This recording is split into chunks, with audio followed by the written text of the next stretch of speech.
صحابہ کرام اللہ کے پیغام کو لے کر میدانوں میں چلے ہیں، کوئی طاقت ان کو روک نہیں سکی۔ ان کی تعداد کم، لوگ سمجھتے تھے یہ صلح کرنے آ رہے ہیں، ارے اتنی تھوڑی سی تعداد، کہ تعداد کو مت دیکھو، ہمارے ساتھ اللہ کی مدد ہے، اور اللہ کی مدد کے مقابلے میں تمہاری یہ طاقتیں ہیچ ہیں۔ تو صحابہ کرام میدانوں میں اترتے تھے فوجوں کو لے کر نہیں، میدانوں میں اترتے تھے اللہ کی مدد کو ساتھ لے کر۔ 313 نہتے صحابہ کو میدان بدر میں 1000 کی فوج مسلح، اور جو اس یقین کے ساتھ آئے تھے اسلام کی اینٹ سے اینٹ بجا دیں گے، ان کو شکست دے۔ اور حضور نے اشارہ کیا تھا کہ یہ فلاں یہاں قتل ہوگا، فلاں یہاں قتل ہوگا، یہ اسلام کے خلاف آ رہے ہیں، یہ اللہ کے خلاف آ رہے ہیں۔ میں نے 13 سال ان کو دعوت دی، اس نے انہوں نے مجھے نکالا، میرے صحابہ کو نکالا۔ جب جنگ ختم ہوئی تو جہاں حضور نے فرمایا تھا ایک شتر کے برابر بھی جگہ کا فرق نہیں تھا، 70 قتل ہوئے اور 70 قید ہو گئے، کیونکہ ابو سفیان کا قافلہ مکے سے چلا تھا۔ تو صحابہ سے کہا چلو بھائی کتنے ہیں؟ 313، چلو یا رسول اللہ کوئی تلواریں لے لیں، کوئی سواریاں لے لیں، کہیں مسجد سے چلو۔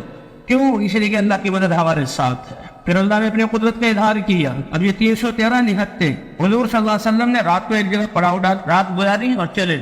تو حضور آگے چلے گئے، ابو سفیان جو کافروں کا سردار تھا، جس کو لینا تھا، وہ پیچھے۔ تو ابو سفیان کہنے لگا اوہو یہ اونٹوں کے پاؤں کے نشان۔ اس نے دیکھا یہ تو کوئی قافلہ ٹھہرا، سمجھ گیا، اور اس نے پھر کیا کیا، وہاں مینگنی تھی اونٹ کی، اس کو توڑا، اس کے اندر جو کھجور کی گٹھلی تھی، اتنا سمجھدار کہ اللہ کی قسم یہ تو مدینے کی کھجور کی گٹھلی ہے، مدینے والے ہمارے لیے آ گئے۔ اور اس نے فوراً اپنا راستہ بدلا، اور ایک آدمی کو تیز سوار کو بہت سارا انعام دے گا، اب مدینے مکے پہنچ جاؤ اور مکے والے سے کو بچاؤ اپنے قافلے کو، اور آ جاؤ مسلمانوں کو مٹانے کے لیے۔ تو ایک شور مجھے 1000 نوجوان مسلح ہو کر آ گئے۔ ابو سفیان ان کے ساتھ ہے، عتبہ ان کے ساتھ ہے، شیبہ ان کے ساتھ ہے، ابی بن خلف ان کے ساتھ ہے۔ بدر کے قریب پہنچا تو فرشتے اترتے ہوئے نظر آئے، کان کی تو ہوا نکلی، پیچھے بھاگنے لگا کہ تم کہاں جا رہے ہو، ہمیں یہاں لا کر پھنسایا۔ میں دیکھ رہا ہوں مسلمانوں کے لیے تو آسمانوں سے فرشتے اتر رہے ہیں، اور اللہ فرماتے ہیں فرشتے اطمینان کے لیے اتارے تھے۔ فرشتے کی تو ایک چیخ ان کے کلیجوں کو پھاڑ دیتی۔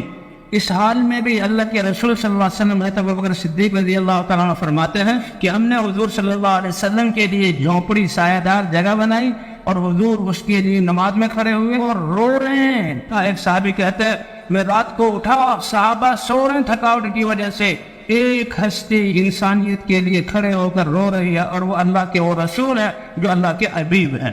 1000 فرشتے اترے، کہا تھا 3000 فرشتے اتار رہا ہوں اور 5000 فرشتے اتارنے والا ہوں۔ حضور صلی اللہ علیہ وسلم پہلے ایک میدان میں کہ یہ جگہ ہوگی، ہم یہاں ٹھہریں گے۔ حضرت حباب ابن منذر رضی اللہ تعالیٰ عنہ آئے، انہوں نے کہا یا رسول اللہ اگر یہاں پر ٹھہرنا اللہ کا امر ہے پھر تو کوئی گنجائش نہیں بولنے کی، آپ کا حتمی فیصلہ ہے، کوئی گنجائش نہیں، لیکن رائے اور مشورہ ہے تو میرے رائے یہ ہے اس جگہ کو چھوڑ کر دوسری جگہ اختیار کر لیں۔ حضور نے اپنے اس پڑاؤ کو ہٹا کر دوسری جگہ پر گئے۔ سب سے پہلی مدد بارش سے ہوئی، اللہ نے بارش برسائی۔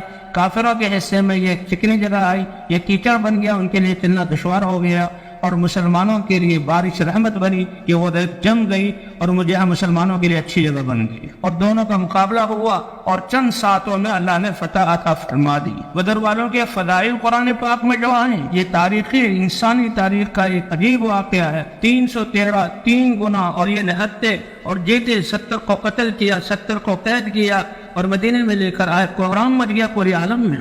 اور بدر والوں کے جو فضائل، حضرات صحابہ کرام کہتے تھے چھوڑو اس کو، یہ بدری ہے، اللہ نے اس کا سب کچھ معاف کر دیا ہے۔